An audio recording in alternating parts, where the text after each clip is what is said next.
નમસ્કાર વિદ્યાર્થી મિત્રો, ધોરણ 11 સાયન્સ રસાયણ વિજ્ઞાન પાઠ નંબર 5માં આપણે લાસ્ટ લેક્ચરમાં આદર્શ વાયુ સમીકરણમાં સુધારો અને એના ઉપરથી વાન ડેર વાલ્સ સમીકરણ જે છે એની આપણે તારવણી કરેલી હતી.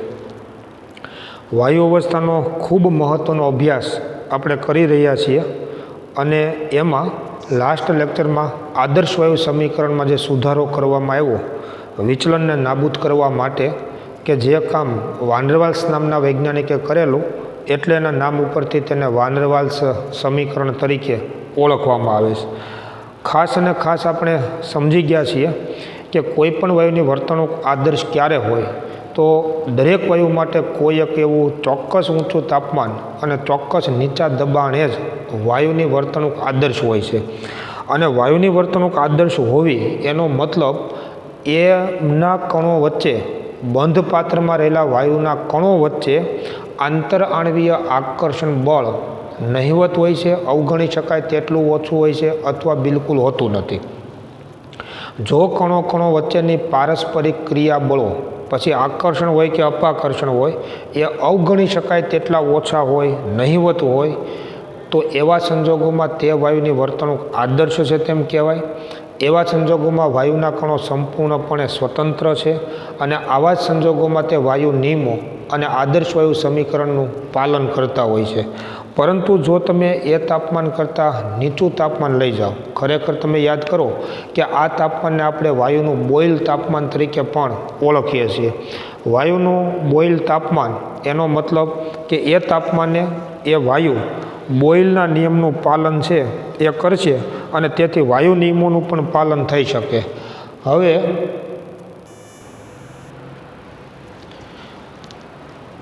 તો જે તાપમાને વાયુ બોઇલના નિયમનું પાલન કરે એ તાપમાનને વાયુનું બોઇલ તાપમાન કહેવામાં આવે છે. જુદા જુદા વાયુ માટે આ તાપમાન જુદું જુદું હોય છે. પરંતુ એના કરતાં નીચા તાપમાને વાયુ બોઇલના નિયમનું પાલન નહીં કરે, આદર્શ વાયુ સમીકરણનું પાલન નહીં કરે, એવા સંજોગોમાં વાયુની વર્તણૂક બિન આદર્શ છે તેમ કહી શકાય. આ બધો અભ્યાસ આપણે લાસ્ટ લેક્ચરની અંદર, છેલ્લા 2 લેક્ચરની અંદર આપણે સમજ્યા છીએ. વાયુના અણુગતિવાદના સિદ્ધાંતમાં રજૂ કરાયેલી 2 પૂર્વધારણા જે યોગ્ય ન હતી અને એના ઉપરથી જે આપણે આદર્શ વાયુ સમીકરણમાં સુધારો કર્યો કે જેને આપણે વાન ડેર વાલ્સ સમીકરણ તરીકે ઓળખીએ છીએ એ બધો આપણે અભ્યાસ કર્યો છે. આજે આપણે એ બાબત જાણવાની છે કે જેને આપણે વાયુના પ્રવાહીકરણ તરીકે ઓળખીએ છીએ. એક વાત હું તમને વચ્ચે જણાવી દઉં કે આ બધો જે અભ્યાસ છે મિત્રો એ આપણા પાઠ્યપુસ્તકની અંદર પણ આપેલો છે. જો તમને કદાચ આ પ્રકારનું લખાણ તમે જ્યારે વાંચો અને ન સમજાય તો સમજી શકાય એવા પ્રકારની ભાષામાં જૂના પુસ્તકની અંદર આપવામાં આવેલું છે. જો તમારી પાસે જૂના કોર્સનું પાઠ્યપુસ્તક અવેલેબલ હોય તો આ મુદ્દાઓ એમાંથી તમે વાંચજો. આમ તો ખાસ કરીને NCERT પાઠ્યપુસ્તકો જે છે મિત્રો એ ખૂબ સમૃદ્ધ પુસ્તકો બનાવ્યા છે, પરંતુ એમાં જે લેંગ્વેજ અને જે રજૂઆત છે એમાં ક્યાંક ને ક્યાંક આપણને થોડીક ઉણપ દેખાય છે. ન સમજાય એવા પ્રકારની ભાષાઓ કે રજૂઆત કરવામાં આવેલી હોય છે જેને સમજવું થોડુંક મુશ્કેલ હોવાના કારણે જરૂર જણાય તો જૂનું જે પાઠ્યપુસ્તક હતું આપણું એને સાથે રાખવું. એ જૂના પાઠ્યપુસ્તકની અંદર આવા દરેક મુદ્દાઓ સમજી શકાય એવા પ્રકારની ભાષાઓમાં, ભાષાની સરળતામાં રજૂ કરેલા છે જે વિદ્યાર્થીઓને સમજવું ખૂબ જ અનુકૂળ પડશે. એનો મતલબ એવો નથી કે જૂનું પુસ્તક જ વાપરવું એમ, પણ માત્ર ને માત્ર સમજવા પૂરતું એ જૂના પુસ્તકનો સહારો લઈ શકાય જો આ પ્રકારની રજૂઆત આપણને ન સમજાતી હોય તો. એ ઉપરાંત આ પાઠ્યપુસ્તકમાં જે નવી બાબતો આપેલી છે એને તો આપણે ધ્યાનમાં લેવી જ પડે કે જે જૂના પાઠ્યપુસ્તકમાં કદાચ ન પણ હતી. તો આવા બંને પુસ્તકોનો સમન્વય કરી અને જો તમે અભ્યાસ કરશો તો ખરેખર તમને ખૂબ વધારે સમજ પડશે. આપણે અત્યારે વાયુના પ્રવાહીકરણના મુદ્દાને આપણે સમજવાનો છે. તમે વિચારો કે આદર્શ વાયુ અને વાયુની આદર્શ વર્તણૂક એ ખરેખર વાયુની પરાકાષ્ઠા કહેવાય, એનો એન્ડ પોઈન્ટ કહેવાય. અહીંથી તમે જેમ તાપમાન નીચું લઈ જાઓ કે દબાણ ઊંચું લઈ જાઓ એમ વાયુની વર્તણૂક બિન આદર્શ બને, મતલબ કે કણો કણો વચ્ચેની પારસ્પરિક ક્રિયા બળો સક્રિય થાય અને આંતરઆણવીય આકર્ષણ બળો જોવા મળે. તો એવી એની જે વર્તણૂક છે એને બિન આદર્શ કહેવાય. જો તમે આમનેમ તાપમાન નીચું લેતા જાઓ, દબાણ ઊંચું લેતા જાઓ અને જો આ કણો કણો વચ્ચેની પારસ્પરિક ક્રિયા વધતી જાય તો એક સમય એવો આવશે કે વાયુનું રૂપાંતરણ પ્રવાહીમાં થશે. તમે યાદ કરો કે વાયુ અવસ્થા અને પ્રવાહી અવસ્થા વચ્ચેનો ભેદ જ આ છે કે વાયુ અવસ્થા કરતાં પ્રવાહી અવસ્થામાં કણોની ગતિ ધીમી હોય. વાયુ અવસ્થા કરતાં પ્રવાહી અવસ્થામાં કણો વચ્ચેનું આકર્ષણ બળ વધુ હોય. વાયુના કણો સંપૂર્ણ, જેને આદર્શ વાયુ આપણે કહીએ છીએ, એ આદર્શ વાયુમાં કણો સંપૂર્ણ સ્વતંત્ર હોય, જ્યારે પ્રવાહી અવસ્થામાં કણો બંધીવાન હોય, આકર્ષણ બળથી જકડાયેલા હોય. એટલે જો તમે તાપમાન નીચું લેતા જાઓ, દબાણ ઊંચું કરતા જાઓ તો એક સમય એવો આવશે કે આ કણો વચ્ચે એવું ખૂબ આકર્ષણ બળ સક્રિય થવાના કારણે આપણને પ્રવાહી અવસ્થા મળશે અને એને જ આપણે વાયુના પ્રવાહીકરણ તરીકે આપણે ઓળખીએ છીએ. ખાસ કરીને આપણે જાણીએ છીએ કે જો વાયુનું રૂપાંતરણ પ્રવાહીમાં કરવું હોય, કેમ કે તમે એટલી બધી આદર્શ વર્તણૂકમાં વિચલન કરો, તાપમાન ઘટાડી અને દબાણ વધારતા જાઓ તો વાયુની આદર્શ વર્તણૂકમાં ખૂબ મોટા પાયે વિચલન થશે અને એક સમય એવો આવશે કે આ કણો એકબીજાની નજીક જકડાયેલા રહેશે, આકર્ષાયેલા રહેશે અને એને જ આપણે પ્રવાહી અવસ્થા તરીકે ઓળખીએ છીએ. તો કોઈપણ વાયુનું પ્રવાહીમાં જો આપણે રૂપાંતરણ કરવું હોય તો, અને એને આપણે એવું કહી શકીએ કે વાયુનું રૂપાંતર પ્રવાહીમાં થઈ ગયું, એનો મતલબ વાયુની બિન આદર્શ વર્તણૂકની પરાકાષ્ઠા કહેવાય. એટલી બધી બિન આદર્શ વર્તણૂક અથવા તો આદર્શ વર્તણૂકમાં એવડું મોટું વિચલન જોવા મળે કે જેથી કરીને વાયુનું રૂપાંતરણ પ્રવાહીમાં થઈ જાય. પરંતુ આના માટે તાપમાન નીચું લઈ જવું પડશે અને દબાણ ઊંચું લઈ જવું પડે. તમે સમજી શકો છો કે કોઈપણ વાયુનું પ્રવાહીમાં રૂપાંતરણ કરવા માટે આ બંને ફેરફારો આવશ્યક છે. માત્ર ને માત્ર તમે જો દબાણ વધારો તો વાયુનું રૂપાંતરણ પ્રવાહીમાં કરી શકાતું નથી. વાત ખાસ સમજો, વાયુનું રૂપાંતરણ પ્રવાહીમાં કરવા માટે આ બંને પરિબળોમાં ફેરફાર કરવાને એ આવશ્યક છે. તાપમાને ઘટાડવું પડશે, અર્થાત વાયુને ઠંડો પણ પાડવો પડે અને સાથે એના દબાણમાં પણ જો વધારો કરીએ તો જ એક સમયે વાયુનું રૂપાંતરણ છે એ પ્રવાહીમાં થઈ શકશે.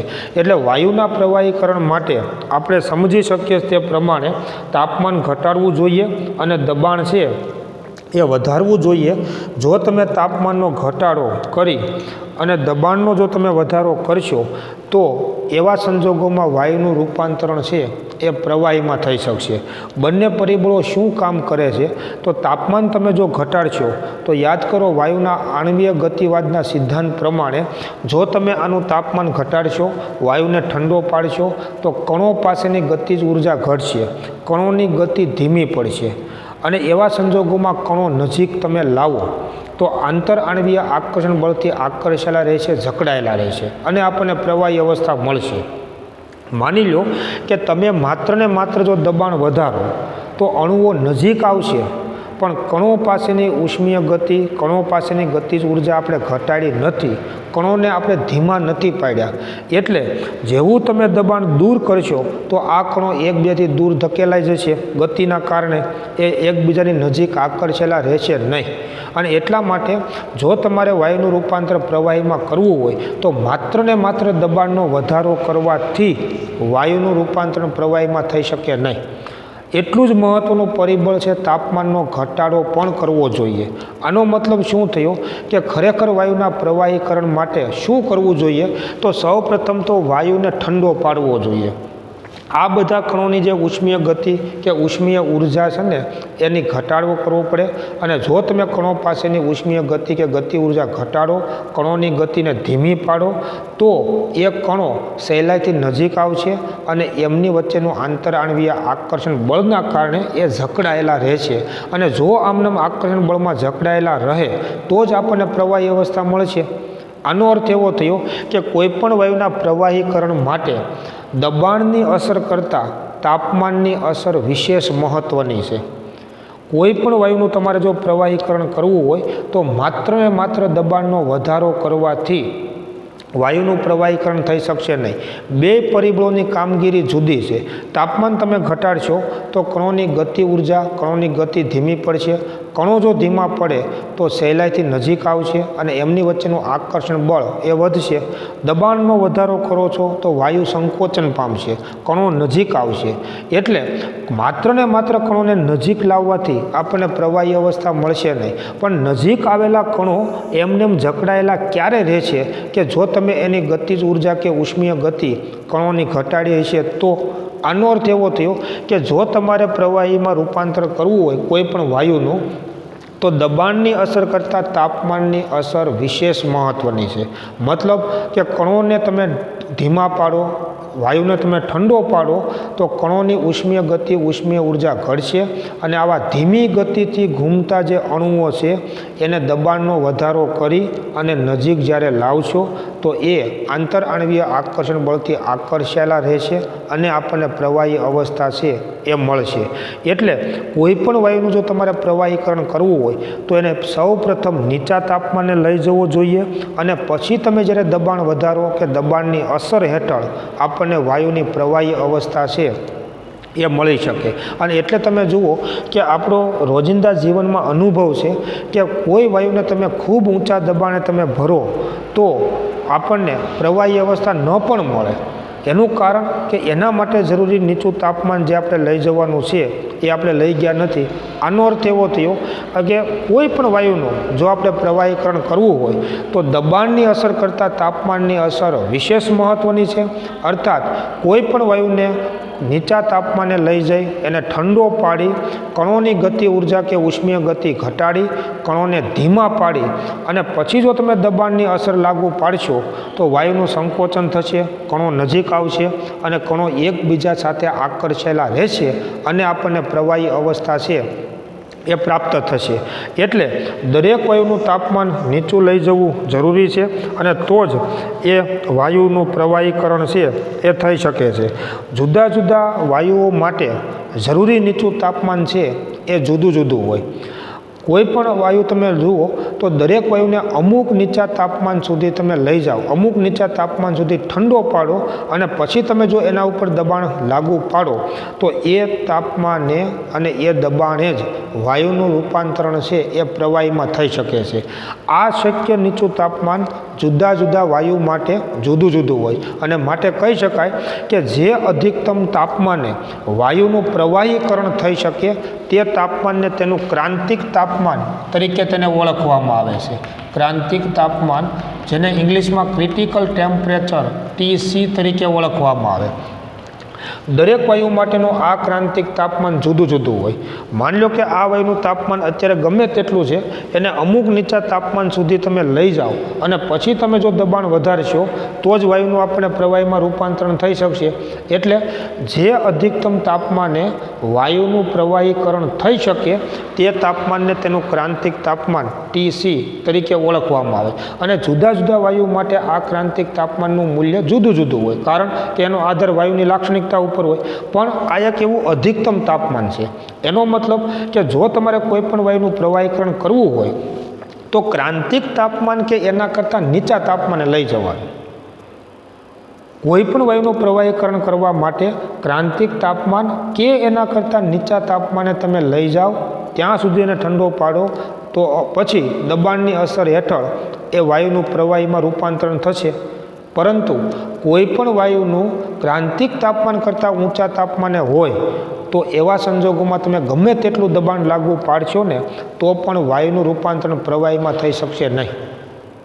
આનો અર્થ એવો થયો કે કોઈ પણ વાયુનું ક્રાંતિક તાપમાન કરતાં ઊંચા તાપમાને દબાણની અસર હેઠળ વાયુની પ્રવાહી અવસ્થા સંભવી શકે નહીં. દરેક અધિકતમ તાપમાન એનો મતલબ કે આટલું કે એના કરતાં નીચું, પરંતુ એના કરતાં ઊંચું નહીં. દરેક વાયુ માટે આવું એક અધિકતમ તાપમાન હોય છે કે એ તાપમાન કે એના કરતાં નીચા તાપમાને તમે જો વાયુને લઈ જાઓ તો એવા સંજોગોમાં દબાણની અસર હેઠળ વાયુનું રૂપાંતરણ પ્રવાહીમાં થઈ શકે છે.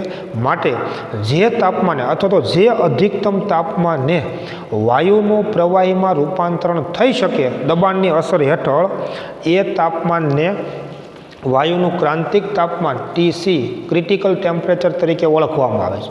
દરેક વાયુ માટેના ક્રાંતિક તાપમાન મેં તમને કીધું તેમ જુદા જુદા હોય છે. કોઈ પણ વાયુને તમારે જો પ્રવાહીમાં રૂપાંતરણ કરવો હોય તો કાં તો ક્રાંતિક તાપમાન જેટલું અથવા એના કરતાં નીચું તાપમાન હોવું જોઈએ. એવા સંજોગોમાં દબાણની અસર હેઠળ વાયુનું રૂપાંતર પ્રવાહીમાં થઈ શકશે, પરંતુ કોઈ પણ વાયુનું તાપમાન જો ક્રાંતિક તાપમાન કરતાં ઊંચું હોય તો ગમે તેટલું દબાણ આપવા છતાં પણ વાયુનું રૂપાંતરણ પ્રવાહીમાં થતું નથી. એનો મતલબ કે ક્રાંતિક તાપમાન કરતાં ઊંચા તાપમાને દબાણની અસર હેઠળ વાયુની પ્રવાહી અવસ્થા સંભવી શકે નહીં અથવા આપણને એની પ્રવાહી અવસ્થા મળશે નહીં. એટલે જે અધિકતમ તાપમાને વાયુનું પ્રવાહીમાં રૂપાંતરણ થઈ શકે તે તાપમાનને તેનું ક્રાંતિક તાપમાન TC તરીકે ઓળખવામાં આવે છે.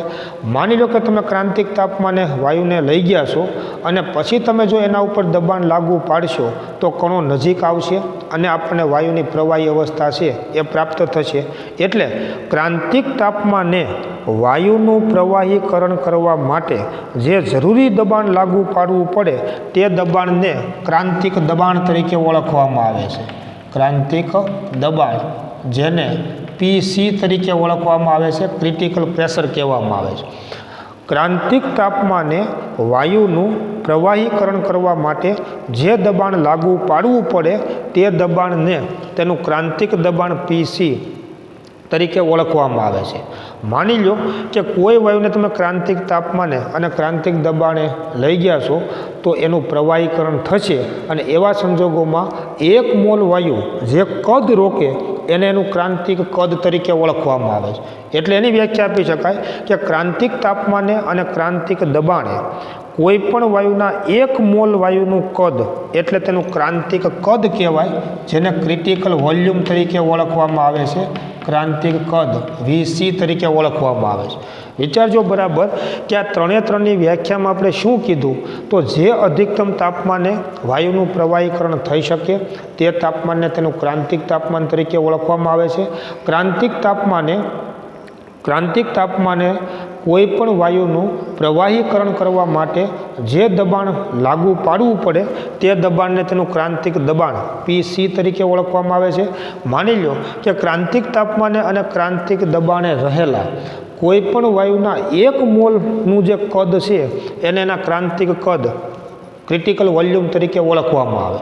એટલે આ ત્રણે ત્રણ જે છે એ આપણને એક અચળ મૂલ્યો મળશે જે તે વાયુ માટે. કોઈ પણ વાયુ માટે ક્રાંતિક તાપમાન, ક્રાંતિક દબાણ અને ક્રાંતિક કદ ના એક અચળ મૂલ્યો મળશે અને આને વાયુની ક્રાંતિક અવસ્થા તરીકે ઓળખવામાં આવે છે. દરેક વાયુ માટે આ ત્રણે ત્રણ અચળાંકોના મૂલ્યો કોઈ એક ચોક્કસ મૂલ્ય હોય છે. અને વિચારજો બરાબર કે જથ્થો આપણે 1 મોલ લઈએ છીએ અને તમે સમજી શકશો કે તાપમાન, દબાણ, કદ આ ત્રણે ત્રણ જો અચળ હોય તો વાયુનો જથ્થો અચળ હોય તો ત્રણે ત્રણ તમને અચળ મૂલ્યો મળશે. આ જે ત્રણે ત્રણ અચળાંકો છે એને ખરેખર ક્રાંતિક અચળાંકો તરીકે પણ ઓળખવામાં આવે છે અને એ વાયુના અચળાંકો કરતાં જુદા હોય છે. વાયુની આ 3 પ્રકારના જે અચળાંકો છે એને ક્રાંતિક અવસ્થા, ક્રિટિકલ સ્ટેટ તરીકે પણ એને ઓળખવામાં આવે છે. હવે આ નક્કી કેમ કરવું? આપણા પાઠ્યપુસ્તકની અંદર આગળના પેજ ઉપર એક કોષ્ટકની અંદર જુદા જુદા વાયુના ક્રાંતિક તાપમાન, ક્રાંતિક દબાણ અને ક્રાંતિક કદ ના મૂલ્યો છે એ આપેલા છે. પ્રશ્ન એ છે કે કોઈ પણ વાયુ માટે આ ત્રણે ત્રણ અચળાંકોના મૂલ્યો નક્કી કેમ કરવા? વાયુ માટે ક્રાંતિક તાપમાન, ક્રાંતિક દબાણ, ક્રાંતિક કદ ના મૂલ્યો નક્કી કેમ કરવા? તો આના માટે 1869ની અંદર થોમસ એન્ડ્રુઝ નામના વૈજ્ઞાનિકે પ્રયોગો કરી અને જુદા જુદા ઘણા બધા વાયુના ક્રાંતિક તાપમાન, ક્રાંતિક દબાણ અને ક્રાંતિક કદ ના મૂલ્યો નક્કી કર્યા. હવે આના માટે પ્રયોગો કરવા પડ્યા. પ્રયોગો દ્વારા જ આ નક્કી થઈ શકે. 1869માં થોમસ એન્ડ્રુઝ નામના વૈજ્ઞાનિકે જુદા જુદા વાયુઓ માટેના આ ક્રાંતિક અચળાંકો છે ને એ નક્કી કરેલા. થોમસ એન્ડ્રુઝ નામનો જે વૈજ્ઞાનિક છે એણે ઘણા બધા વાયુના ક્રાંતિક તાપમાન, ક્રાંતિક દબાણ અને ક્રાંતિક કદ પ્રયોગો કરી અને એણે નક્કી કર્યા. આ માટે સૌ પ્રથમ CO2 વાયુ કાર્બન ડાયોક્સાઇડ વાયુ માટેના ક્રાંતિક અચળાંકોના મૂલ્યો પ્રયોગ કરી અને નક્કી કર્યા. આ માટે શું કરવું પડે તો એક બંધ કાચની નળીમાં, એક મજબૂત બંધ કાચની નળીમાં CO2 વાયુ ભરી અને જુદા જુદા દબાણે તેના કદના મૂલ્યો નોંધ્યા.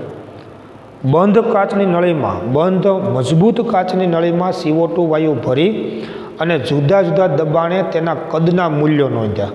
એટલું જ નહીં, પણ થોમસ એન્ડ્રુઝે જુદા જુદા અચળ તાપમાને દબાણના ફેરફાર સાથે થતા કદના ફેરફાર નોંધી અને એના આલેખો દોર્યા. જો તમે અચળ તાપમાને જુદા જુદા દબાણે પ્રાપ્ત થતા કદના મૂલ્યોનો આલેખ તમે દોરો તો એને સમતાપી વક્રો તરીકે પણ ઓળખવામાં આવે. જે તમે યાદ કરો, આપણે બોયલના નિયમમાં સમજ્યા હતા. થોમસ એન્ડ્રુઝ નામના વૈજ્ઞાનિકે શું કામ કર્યું તો એક બંધ મજબૂત કાચની નળીમાં CO2 વાયુ ભરી અને જુદા જુદા દબાણે તેના કદના મૂલ્યો નોંધ્યા. એ ઉપરાંત જુદા જુદા અચળ તાપમાને દબાણનો ફેરફાર કરવાથી કદમાં થતા ફેરફારના મૂલ્યો નોંધી અને દબાણ વિરુદ્ધ કદના આલેખો દોર્યા, જેને સમતાપી વક્રો તરીકે ઓળખવામાં આવે છે. આવા અનેક પ્રયોગો કરી અને CO2 વાયુ માટે સૌ પ્રથમ થોમસ એન્ડ્રુઝ નામના વૈજ્ઞાનિકે ક્રાંતિક દબાણ, ક્રાંતિક તાપમાન અને ક્રાંતિક કદના મૂલ્યો નોંધ્યા. આ પ્રયોગોમાં થોમસ એન્ડ્રુઝે શું કર્યું એને જો આપણે સમજીએ તો પ્રયોગોમાં બંધ કાચની નળીમાં CO2 વાયુ ભરી અને જુદા જુદા નિયત તાપમાને, જુદા જુદા અચળ તાપમાને દબાણના ફેરફાર સાથે કદમાં થતા ફેરફારના મૂલ્યો છે એને નોંધ્યા.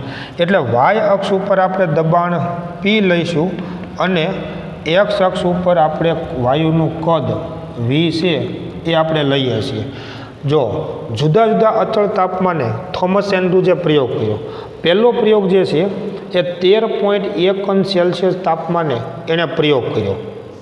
પહેલો પ્રયોગ જે છે એનું તાપમાન કેટલું અચળ રાખ્યું તો કે 13.1 આટલા અચળ તાપમાને એણે પહેલો પ્રયોગ કર્યો. માની લો કે બંધ પાત્રમાં 1 મોલ CO2 વાયુ છે એ લેવામાં આવેલો છે. વાયુનો જથ્થો જે N છે એ 1 મોલ જેટલો છે અને 1 મોલ CO2 વાયુ બંધ પાત્રમાં કે બંધ કાચની નળીમાં લઈ અને 13.1 જેટલા અચળ તાપમાને એનું કદ જ્યારે નોંધવામાં આવ્યું તો એના કદનો આધાર, જો તમે વિચારો કે જથ્થો N અચળ છે, તાપમાન અચળ છે, તો એવા સંજોગોમાં કદનો આધાર દબાણ ઉપર જ છે અથવા દબાણનો આધાર કદ ઉપર હોય. એટલે જ્યારે 13.1 તાપમાને માની લો 1 મોલ CO2 વાયુનું કદ છે ને એ ધારો કે આટલું છે, આટલું કદ છે. જો આ એનું કદ છે અને આ એને અનુરૂપ એનું દબાણ છે. આલેખમાં બિંદુ શું દર્શાવે એ તમે જાણો છો. હવે આ જે બિંદુ છે એને આપણે X તરીકે ઓળખીએ કે બિંદુ X શું દર્શાવે છે તો 13.1 તાપમાને CO2 વાયુનું કદ દર્શાવે છે અને 13.1 તાપમાને તેનું દબાણ દર્શાવે છે. માની લો કે હવે જો તમે દબાણમાં વધારો કરો તો સ્વાભાવિક છે કે કદ ઘટશે. જેમ જેમ દબાણ વધતું જાય તેમ તેમ એના કદમાં વધારો થાય છે. જો તમે CO2 વાયુનું 13.1 તાપમાને જે કદ છે એમાં તમે જો દબાણનો વધારો કરશો તો એના કદમાં ઘટાડો થશે બોયલના નિયમ પ્રમાણે અને આપણને આવો આલેખ મળશે. આ આલેખ શું બતાવે છે એ પણ તમે સમજી શકો છો કે જેમ જેમ દબાણ વધે છે તેમ CO2 વાયુનું કદ છે એ ઘટે છે અને બીજું બિંદુ આપણને વાય બિંદુ મળે છે. આ જે આખો પ્રયોગ થઈ રહ્યો છે એ 13.1 તાપમાને પ્રયોગ થાય છે અને એની વાત છે. માની લો કે બિંદુ વાય જે મળ્યું તો આટલું દબાણ આપણને પ્રાપ્ત થયું. હવે જેમ જેમ દબાણ ઘટે છે, જેમ જેમ દબાણ તમે વધારો છો એમ એમ એનું કદ ઘટે છે. અને તમે વિચારો કે તમે જો દબાણ દબાણ તમે વધારતા હશો તો દબાણ વધારવાથી વાયુના અણુઓ નજીક આવશે. બિંદુ વાય જ્યારે પ્રાપ્ત થાય છે તો અહીંયા આગળ વાયુના અણુઓ નજીક આવે છે અને નજીક આવી અને એનું રૂપાંતરણ પ્રવાહીમાં થાય છે. એટલું એમની વચ્ચે આકર્ષણ બળ ઉત્પન્ન થાય છે. અને જો તમે હજુ આ સમયે આટલું અચળ દબાણ તમે રહેવા દો તો કદ સતત ને સતત ઘટીને બિંદુ ઝેડ પ્રાપ્ત થાય છે, બિંદુ ઝેડ પ્રાપ્ત થાય છે। અને આ જે ઝેડ બિંદુ સુધીમાં તમે જુઓ વાયુનું કદ ઘટી અને બધા જ વાયુનું રૂપાંતરણ શેમાં થશે? પ્રવાહીમાં। હજુ જો તમે દબાણ વધારો તો હવે પ્રવાહીનું કદ ખાસ એવું ઘટશે નહીં, એટલે આપણને આલેખ છે ને આ પ્રકારે સીધો આલેખ આપણને મળશે અને આ બિંદુને આપણે W તરીકે દર્શાવીએ। થોમસ એન્ડ્રુઝ નામના વૈજ્ઞાનિકે જ્યારે પહેલો પ્રયોગ કર્યો તો પહેલા પ્રયોગમાં શું માલુમ પડ્યું તો 13.1 અંશ સેલ્સિયસ તાપમાને બિંદુ X એ CO2 વાયુનું કદ અને તેનું દબાણ દર્શાવે છે। જો તમે દબાણમાં વધારો કરશો તો CO2 વાયુનું કદ ઘટે છે અને બિંદુ Y સુધી પહોંચે છે। બિંદુ Y સુધીમાં અથવા બિંદુ Y પછી અથવા આટલા ઊંચા દબાણે CO2 વાયુનું રૂપાંતર પ્રવાહીમાં થાય છે અને પ્રવાહીમાં રૂપાંતરણ થવાના કારણે કદ ઘટે છે, પરંતુ આ દરમિયાન એનું દબાણ છે ને એ અચળ રહે છે। આલેખમાં આવો સમક્ષિતિજ ભાગ આપણને જોવા મળશે। બિંદુ ઝેડ સુધીમાં અહીં સુધીનું કદ ઘટે છે, ત્યાં સુધીમાં CO2 વાયુનું પ્રવાહીમાં રૂપાંતર થાય છે અને પછી જો તમે હજુ દબાણ વધારશો તો પ્રવાહીના કદમાં કોઈ ખાસ એવો ઘટાડો થતો નથી અને એટલા માટે આલેખ આવા પ્રકારનું સીધું ચઢાણ આપણને મળશે। આ એ બતાવે છે કે દબાણના વધારા સાથે કદ ઘટે છે પણ કદનો ઘટાડો નહીવત હશે, કેમ કે પ્રવાહી ઉપર તમે ગમે તેટલું દબાણ લાગુ પાડશો તો પણ કદમાં ખાસ એવો ઘટાડો થશે નહીં। તો પહેલો જે પ્રયોગ થોમસ એન્ડ્રુઝે CO2 વાયુ માટે કર્યો 13.1 અંશ સેલ્સિયસ તાપમાને, એમાં જે આ સમક્ષિતિજ ભાગ જે છે YZ એ પ્રવાહીકરણ દર્શાવતો ભાગ છે। Y થી Z સુધી કદમાં ઘટાડો થાય છે અને ત્યાં સુધી તેનું દબાણ છે એ અચળ રહે છે। આ સમક્ષિતિજ ભાગ એ વાયુનું પ્રવાહીકરણ દર્શાવતો ભાગ છે કે જેમાં તેનું દબાણ છે એ અચળ રહે છે અને આ જ દબાણને CO2 વાયુ અને પ્રવાહીનું બાષ્પ દબાણ તરીકે ઓળખવામાં આવે છે, કેમ કે અહીંયા આગળ આ સંજોગોમાં આ દબાણે બંધ પાત્રમાં CO2 વાયુ છે એ અહીંયા જે વાયુ અવસ્થા જોવા મળશે, પણ કદ ઘટીને જ્યારે આટલું થાય ને ત્યારે બધો જ CO2 વાયુ છે એ પ્રવાહીમાં રૂપાંતરિત થઈ ગયો છે અને ત્યાં સુધીમાં તેનું દબાણ છે એ અચળ રહે છે। આ સમક્ષિતિજ ભાગનું જે દબાણ છે, અચળ દબાણ છે, એ દબાણને પ્રવાહી CO2 વાયુનું બાષ્પ દબાણ તરીકે તેને ઓળખવામાં આવે છે। પ્રવાહીમાં રૂપાંતર થઈ ગયા પછી તમે ગમે તેટલું દબાણ વધારશો તો પણ તેના કદમાં કોઈ ખાસ એવો ઘટાડો થશે નહીં, કારણ કે હવે અણુઓ એનાથી વધુ નજીક આવી શકતા નથી અને નજીક આવીને કદ ઘટે તો એ ઘટાડો પણ નહીવત હોય છે। થોમસ એન્ડ્રુઝે બીજો જે પ્રયોગ કર્યો એ 21.5 અંશ સેલ્સિયસ તાપમાને કર્યો, અર્થાત જે આના કરતાં ઊંચા તાપમાને કર્યો। T2 તાપમાન આના કરતાં ઊંચું તાપમાન 21.5 અંશ સેલ્સિયસ તાપમાને થોમસ એન્ડ્રુઝે બીજો પ્રયોગ કર્યો। માની લો કે 21.5 અંશ સેલ્સિયસ તાપમાન તમે લેશો તો જો દબાણ અચળ રાખવું છે તો કદ વધશે અને કદ અચળ રાખવું હોય તો દબાણ વધશે। એટલે માની લો કે તમે આ જ આલેખમાં અહીંયા આગળ હું આ બિંદુ દર્શાવું છું અને આ બિંદુ શું બતાવે છે કે કદ આના જેટલું છે પણ દબાણ વધી ગયું। તમે જુઓ આ બિંદુને આપણે એ બિંદુ તરીકે ઓળખીએ અને આ પ્રયોગ 21.5 અંશ સેલ્સિયસ તાપમાને દર્શાવતો પ્રયોગ છે। હવે તમે જો આનું દબાણ વધારશો તો કદ ઘટશે અને કદ ઘટી અને આપણને બિંદુ B મળશે। જેમ જેમ તમે દબાણ વધારશો તેમ તેમ એના કદમાં ઘટાડો થશે। જેવું બિંદુ B પ્રાપ્ત થાય છે તો વાયુનું રૂપાંતરણ પ્રવાહીમાં થાય છે। અચળ દબાણ હોવા છતાં પણ કદ ઘટી અને બિંદુ C આપણને મળશે, C બિંદુ મળે છે। જો આ જે સમક્ષિતિજ દર્શાવતો જે ભાગ છે એ CO2 વાયુનું પ્રવાહીકરણ દર્શાવે છે। બિંદુ C આગળ સઘળો અથવા તો બધો જ વાયુ પ્રવાહીમાં રૂપાંતરિત થઈ જાય છે।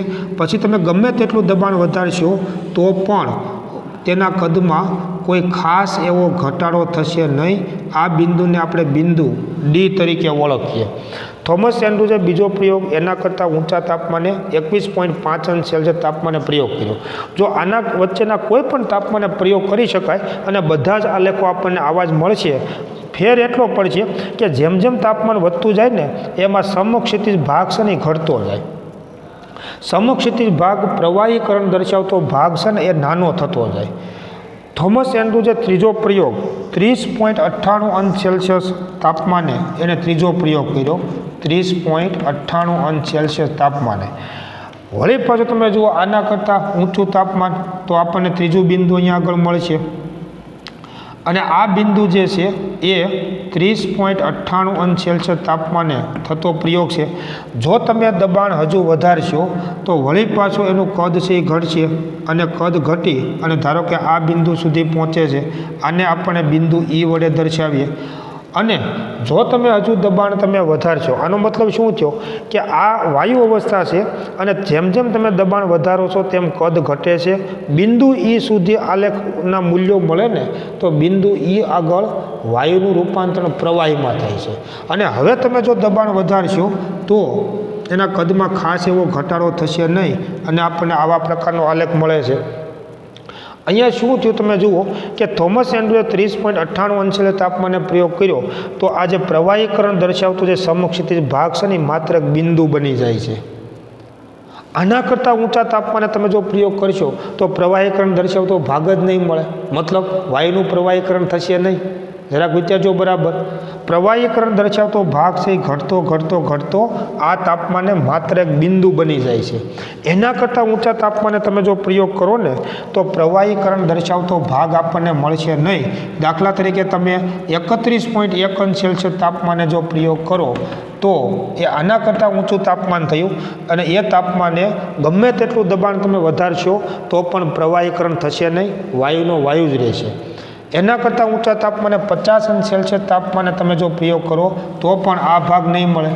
આનો મતલબ શું થયો કે આ અધિકતમ તાપમાન કે જ્યાં વાયુનું પ્રવાહીકરણ થાય છે પરંતુ એના કરતાં ઊંચા તાપમાને વાયુનું પ્રવાહીકરણ થતું નથી અને આ અધિકતમ તાપમાનને જ વાયુનું અથવા CO2 વાયુનું ક્રાંતિક તાપમાન તરીકે ઓળખવામાં આવે છે.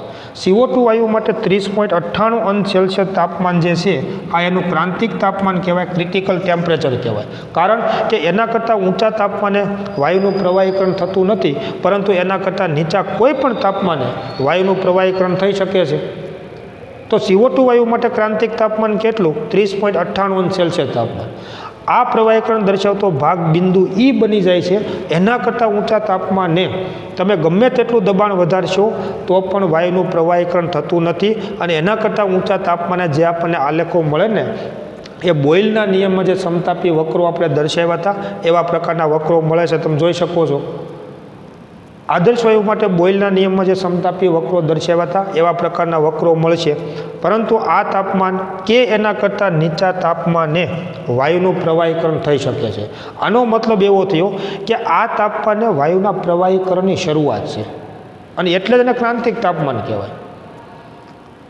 ક્રાંતિક તાપમાન એટલે એક એવું તાપમાન કે જ્યાં કંઈક ક્રાંતિ જોવા મળે છે, મતલબ કંઈક ફેરફાર થાય છે. તમે જોઈજો અવસ્થામાં આ એક એવું ઊંચું તાપમાન છે, અધિકતમ તાપમાન કે જ્યાં વાયુનું પ્રવાહીકરણ થાય છે. અધિકતમ તાપમાન એટલે બોલીએ છીએ કે આ તાપમાન કે એના કરતાં નીચા તાપમાને વાયુનું પ્રવાહીકરણ થઈ શકે પરંતુ એના કરતાં ઊંચા તાપમાને ગમે તેટલું તમે દબાણ વધારશો તો પણ વાયુનું પ્રવાહીકરણ થઈ શકશે નહીં.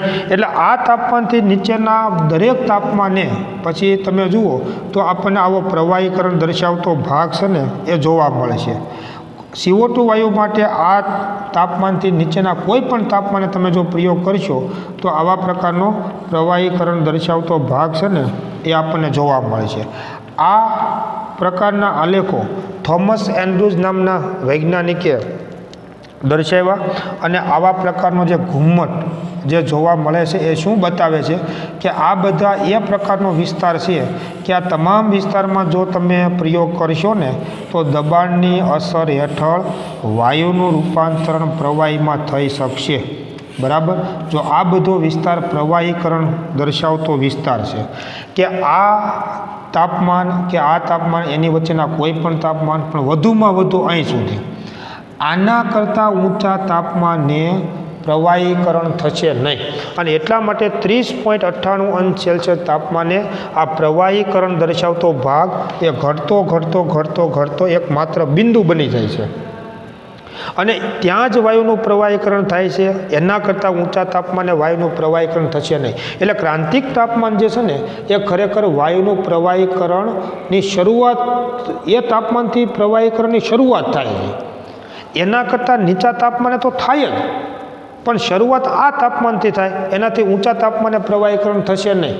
તો CO2 વાયુ માટે ક્રાંતિક તાપમાન 30.98 અંશ સેલ્સિયસ તાપમાન, અને આ તાપમાને તમે જે દબાણ લાગુ પાડો છો એ દબાણે એનું પ્રવાહીકરણ થાય છે.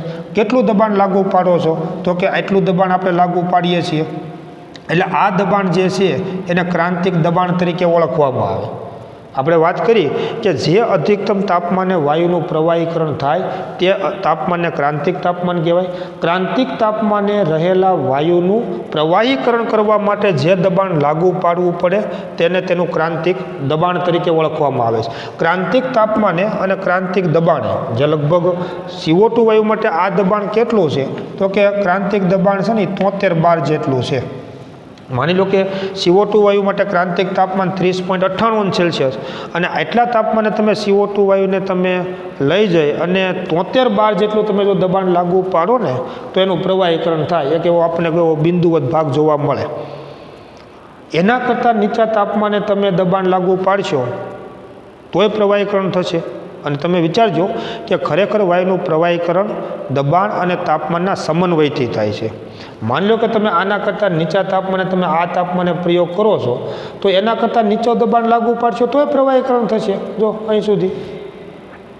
એટલે જો ખરેખર પણ આને આ બધાને આપણે ક્રાંતિક તાપમાન નથી કહેતા. વાત સમજો બરાબર. પ્રવાહીકરણ તો અહીંયા થવાનું છે, આ તાપમાને થશે ને આ તાપમાને થશે.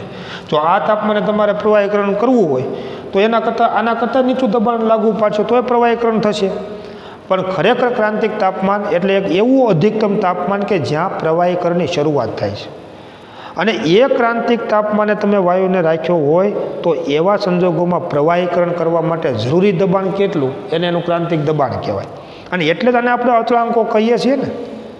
બાકી આનાથી નીચા દરેક તાપમાને પ્રવાહીકરણ તો થવાનું જ છે. અને પ્રવાહીકરણ કરવા માટે આના કરતાં નીચું દબાણ લાગુ પાડશો તોય પ્રવાહીકરણ થશે.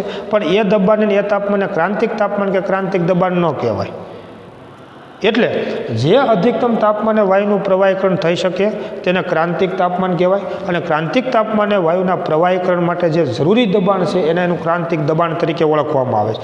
ક્રાંતિક તાપમાને અને ક્રાંતિક દબાણે 1 મોલ વાયુએ રોકેલું જે કદ છે એને એનું ક્રાંતિક કદ તરીકે ઓળખવામાં આવે. દાખલા તરીકે આ તાપમાને આ દબાણે CO2 વાયુનું કદ કેટલું? તો કે આ એનું કદ થયું, જેને ક્રાંતિક કદ VC તરીકે ઓળખવામાં આવે. ક્રિટિકલ વોલ્યુમ કહેવાય. તો આ રીતે કોઈ પણ વાયુ જે છે એનું ક્રાંતિક તાપમાન, ક્રાંતિક દબાણ અને ક્રાંતિક કદના મૂલ્યો નોંધી શકાય, જે એક પ્રકારના અચળાંકો છે. અને જુદા જુદા વાયુ માટે આ પ્રકારના ક્રાંતિક અચળાંકોના મૂલ્યો છે એ પણ જુદા જુદા હોય છે. અને એ તમે જુઓ કે આપણી બુકની અંદર એના બધા જ આ મૂલ્યો છે એ આપણને આપેલા છે. જુદા જુદા વાયુ માટે ક્રાંતિક તાપમાન, ક્રાંતિક દબાણ અને ક્રાંતિક કદના મૂલ્યો આપેલા છે. પેજ નંબર 150 ઉપર તમે જુઓ તો H2 વાયુ માટે ક્રાંતિક તાપમાન કેટલું? તો 33.2 કેલ્વિન. એનું ક્રાંતિક દબાણ કેટલું? તો કે 12.97 બાર. અને ક્રાંતિક કદ કેટલું? તો 0.0650 ડેસીમીટર ક્યુબ પ્રતિ મોલ, એટલે લીટર પ્રતિ મોલ. એમ જુદા જુદા વાયુ માટે તમે જુઓ ક્રાંતિક તાપમાન, ક્રાંતિક દબાણ અને ક્રાંતિક કદના મૂલ્યો છે એ આપણને આપેલા છે. તો થોમસ એન્ડ્રુઝ નામના વૈજ્ઞાનિકે CO2 વાયુ માટે જેમ ક્રાંતિક તાપમાન, ક્રાંતિક દબાણ, ક્રાંતિક કદના મૂલ્યો નક્કી કર્યા, એમ પ્રયોગો કરી અને જુદા જુદા કોઈ પણ વાયુ માટે આ ક્રાંતિક અચળાંકોના મૂલ્યો છે એ પ્રાપ્ત કરી શકાય છે. વૈજ્ઞાનિકોએ પ્રયોગો દ્વારા દરેક વાયુ માટેના આ અચળાંકો નોંધ્યા છે, પ્રયોગ કરીને મેળવેલા છે. અને એને આપણી બુકની અંદર એક કોષ્ટક સ્વરૂપે આપણને આપવામાં આવેલું છે। આ બધા જ અભ્યાસ પરથી આપણે એવું નક્કી કરી શકીએ કે ક્રાંતિક તાપમાને જ વાયુનું ખરેખર સૌપ્રથમ પ્રવાહીકરણની શરૂઆત થાય છે। ક્રાંતિક તાપમાન એ એક એવું ઊંચું તાપમાન છે, એક એવું અધિકતમ તાપમાન છે કે ત્યાં વાયુના પ્રવાહીકરણની શરૂઆત થાય છે। એના કરતાં ઊંચા તાપમાને પ્રવાહીકરણ થશે જ નહીં, એના કરતાં નીચા કોઈ પણ તાપમાને વાયુનું પ્રવાહીકરણ થઈ શકશે। જે કાયમી વાયુઓ છે, કાયમી વાયુઓ કોને કહીએ છીએ કે જેમાં ધન વિચલન જોવા મળતું હોય, ઝેડ ગ્રેટર ધેન 1 હોય। ધન વિચલન ધરાવતા કે ઝેડ ગ્રેટર ધેન 1 ધરાવતા જે બધા વાયુઓ છે એને કાયમી વાયુઓ કહેવાય। અને આવા પ્રકારના કાયમી જે વાયુઓ છે એનું જો તમારે પ્રવાહીકરણ કરવું હોય તો માત્ર ને માત્ર દબાણ વધારવાથી એનું પ્રવાહીકરણ થતું નથી। માની લો કે હાઇડ્રોજન છે ધન વિચલન ધરાવે છે, હિલિયમ ધન વિચલન ધરાવે છે, આ બધા કાયમી વાયુઓ કહેવાય। વાત સમજો બરાબર શબ્દો, હાઇડ્રોજન વાયુ, હિલિયમ વાયુ કે જેવો ધન વિચલન ધરાવે છે, ઝેડ ગ્રેટર ધેન 1 છે, એવા કાયમી વાયુઓ જે છે એનું તમે માત્ર ને માત્ર દબાણ વધારશો તો એનું પ્રવાહીકરણ થશે નહીં। આવા પ્રકારના વાયુનું પ્રવાહીકરણ કરવા માટે એને જરૂરી નીચા તાપમાને એટલે કે એના ક્રાંતિક તાપમાન સુધી એને પહેલાં ઠંડો પાડવો પડે। ક્રાંતિક તાપમાન સુધી જો તમે એને ઠંડો પાડો, દાખલા તરીકે હાઇડ્રોજન વાયુ છે એનું ક્રાંતિક તાપમાન તમે જુઓ 33.2 કેલ્વિન આપણને આપેલું છે, તો બંધ પાત્રમાં તમે હાઇડ્રોજન વાયુ ભરી અને તમે ગમે તેટલું દબાણ આપશો તો એવા સંજોગોમાં એનું પ્રવાહીકરણ ક્યારેય નહીં થાય। જો આવા કાયમી વાયુનું પ્રવાહીકરણ કરવું હોય તો એ વાયુને એના ક્રાંતિક તાપમાન સુધી ઠંડો પાડી અને પછી તમે જો એના ઉપર દબાણ લાગુ પાડશો ને તો એનું રૂપાંતર પ્રવાહીમાં કરી શકાય। જેમ કે હાઇડ્રોજન વાયુનું ક્રાંતિક તાપમાન 33.2 કેલ્વિન છે અને એટલા તાપમાને લઈ જઈ અને 12.97 બાર કે વાતાવરણ જેટલું દબાણ લાગુ પાડશો ત્યારે તમને એની પ્રવાહી અવસ્થા છે એ મળશે। એટલે કોઈ પણ વાયુને ક્રાંતિક તાપમાન કે એના કરતાં નીચા તાપમાને ઠંડો પાડવો જોઈએ અને પછી દબાણની અસર હેઠળ એને જો સંકોચવામાં આવે તો કણો એકબીજાની નજીક આવશે અને એના કારણે આકર્ષણ બળથી આકર્ષણ પામશે અને પ્રવાહી અવસ્થા છે એ આપણને પ્રાપ્ત થશે। બંને પરિબળો કામ શું કરે છે તો વાયુને ઠંડો પાડવાથી એની ગતિજ ઉર્જા ઘટે છે, કણોની ઉષ્મીય ગતિ, કણો ધીમા પડે છે અને ધીમી ગતિથી ઘૂમતા જે અણુઓ છે એને સંકોચવાથી કે દબાણનો વધારો કરવાથી જ્યારે તમે નજીક લાવશો ત્યારે એકબીજા સાથે આકર્ષાયેલા રહેશે અને આપણને પ્રવાહી અવસ્થા મળશે। માની લો કે તમે કણોની ગતિ ધીમી નથી પાડી, કણોની ઉષ્મીય ઉર્જામાં તમે ઘટાડો કર્યો નથી અને જો તમે એના ઉપર દબાણ લાગુ પાડશો તો બંધ પાત્રમાં કણો નજીક આવશે પણ નજીક જળવાયેલા રહેશે નહીં। જેવું તમે દબાણ દૂર કરશો તો કણો દૂર ધકેલાઈ જશે, એવા સંજોગોમાં આપણને પ્રવાહી અવસ્થા પ્રાપ્ય થશે નહીં। અને એટલા માટે તમે જુઓ કે કોઈ પણ વાયુનું પ્રવાહીકરણ કરવા માટે ખાસ કરીને દબાણની અસર કરતાં તાપમાનની અસર વિશેષ મહત્ત્વની છે। અર્થાત કોઈ પણ વાયુને તેના ક્રાંતિક તાપમાન કે એના કરતાં નીચા તાપમાને લઈ જઈ અને જો દબાણ વધારવામાં આવે, દબાણ લાગુ પાડવામાં આવે તો દબાણ અને તાપમાન બંનેના સમન્વયથી આપણને પ્રવાહી અવસ્થા છે એ પ્રાપ્ત થાય છે।